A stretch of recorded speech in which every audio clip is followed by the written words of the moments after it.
Hi there, this is Dr. Angela, and thank you for joining me on today's vlog for drangela-speaks-to-women.com.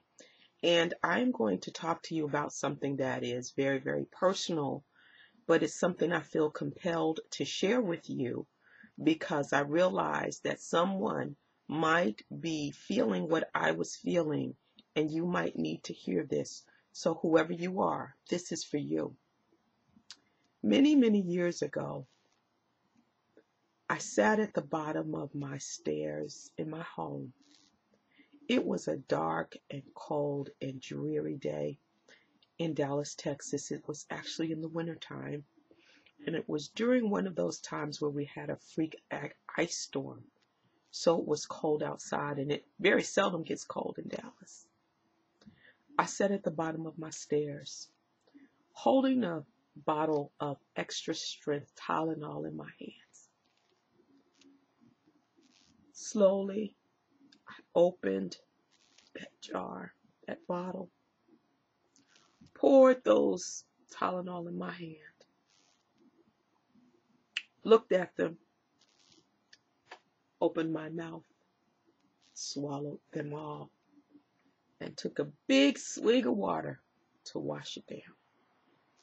Then I looked at the rest of them that were in that bottle, put them in my hand, and I took the rest. And you know, I sat there waiting to die. I was 32. I had a 3-year-old child, a 9-year-old, and a 13-year-old. I was in a marriage that was abusive.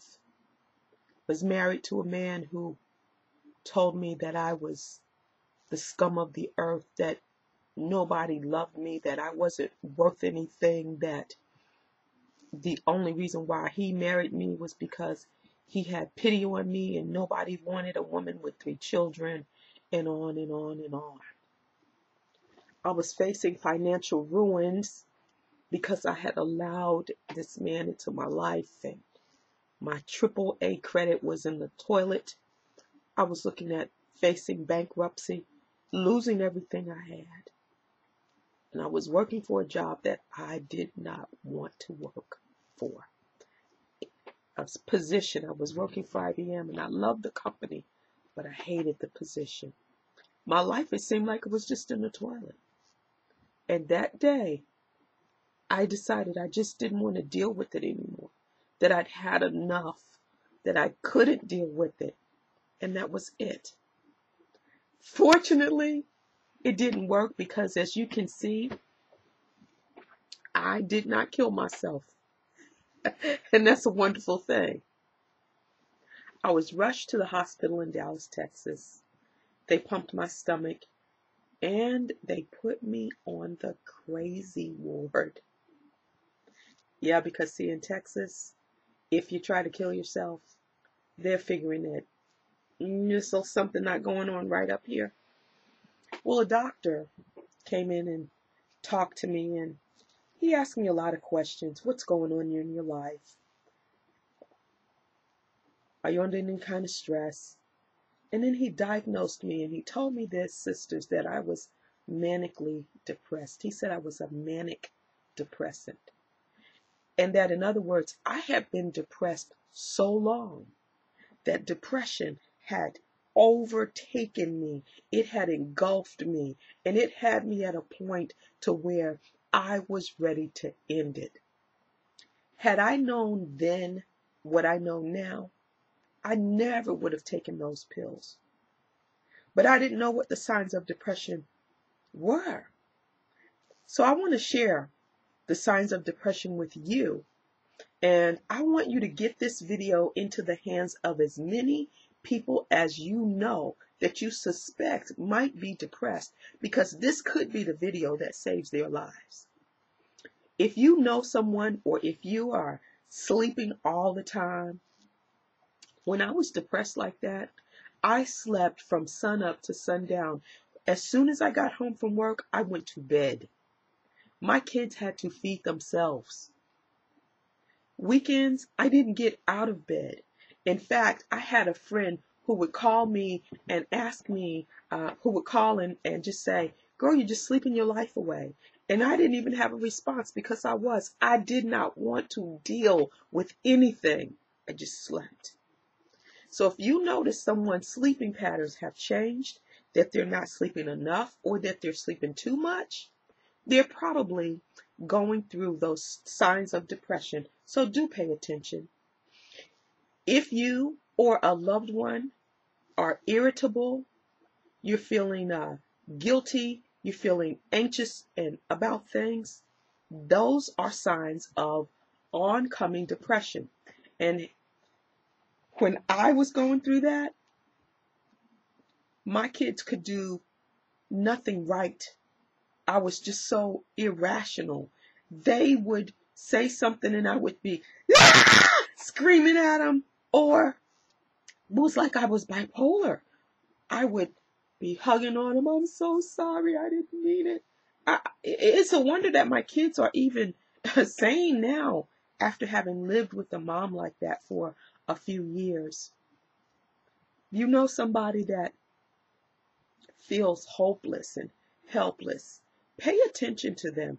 Listen to the words that they're saying, because I can tell you, I was giving off all kinds of signs to anyone that was paying attention that I was depressed. I would just say things like, there's no point. It's not going to work anyway. Nobody listens to me. It doesn't really matter. I don't really matter. I'm not important. All of those words are words from someone who's depressed. They feel hopeless, they feel helpless, and they don't feel worthy. Please pay attention. Pay attention, because you might be the one that can save their lives. I moved away from people. I shut down. I didn't want to deal with people. I didn't want to talk to people. I cut off all of my friends. If you or a loved one or someone you know, if they're cutting you off and cutting off all of their friendships, and it's just like no one exists anymore, they might be depressed. So do pay attention to that. You know, according to the CDC, 9%, and I'm reading this, 9% of United States adults have at least some symptoms of depression. And people in certain states are more likely to be depressed than in others, according to the national survey by the Center for Disease Control and Prevention in Atlanta. They also go on to say that 20 million people in our country suffer with depression. 20 million people are suffering with an episode of depression right now. So here's what I want to leave with you. Pay attention to those signs. As we go into this holiday season, the holiday season can be a very depressing time for many, many people. People who don't have their loved ones, people who've lost their loved ones, people who are away from home, a number of things. And I want to leave you with a few tips. I want to leave you on a high note, because I made it. And I'm so glad I did, because I made it so I could share with you. Help your friend. Help yourself by using some of these tips to help you beat depression. Number one, make sure you have a good friend that you can talk to, a BFF. Right here, I'm going to give a shout out to my BFF. Her name is Pat, and she and I have been friends for years. She's been with me through ups and downs, ins and outs, divorce and babies, ordination, you name it, she's been with me. And you have to have a good close friend. Back then when I tried to kill myself, I didn't have any friends. I didn't trust anybody. I was afraid to let anybody in. So you want to reach out. Get the weight off of you. Let somebody know what you're going through. The second thing that I want to share with you is, don't be afraid to seek professional help. A lot of companies have an employee assistance program, and those programs are in place for you to get help. The beautiful thing about working for IBM back then is that my boss was a very, very sensitive person, and she guided me through the employee assistance program, and I actually did get some help. I got some help to help me figure out what was going on in my life and to make some decisions, some better decisions about how I was going to live my life, if I was going to live in an abusive relationship or if I was going to take control and no longer be a victim. And that's the third step. Choose to no longer be a victim. Sister, you are a victor, and you get to make the choice every day. You can be a victim or you can be a victor. You are victorious. Make up your mind. Get it in your spirit and say to yourself, I am victorious. Because see, when you make up your mind, the universe, God, the source, whatever you want to call it, has a way of bringing things and people into your path to help you move to where you need to go. So that's it, my sister. I pray that this vlog has been helpful for you because, like I said, it was a difficult one for me to do, but I know somebody needed it. And I pray and hope that it was helpful for you. Hey, don't forget to grab my free report over there on how you can make $100 on Kindle, like I've been doing month after month. I love you, my sister. I'll see you on the next vlog. And you, remember, you're blessed. We all have gaps, and we all need to close them.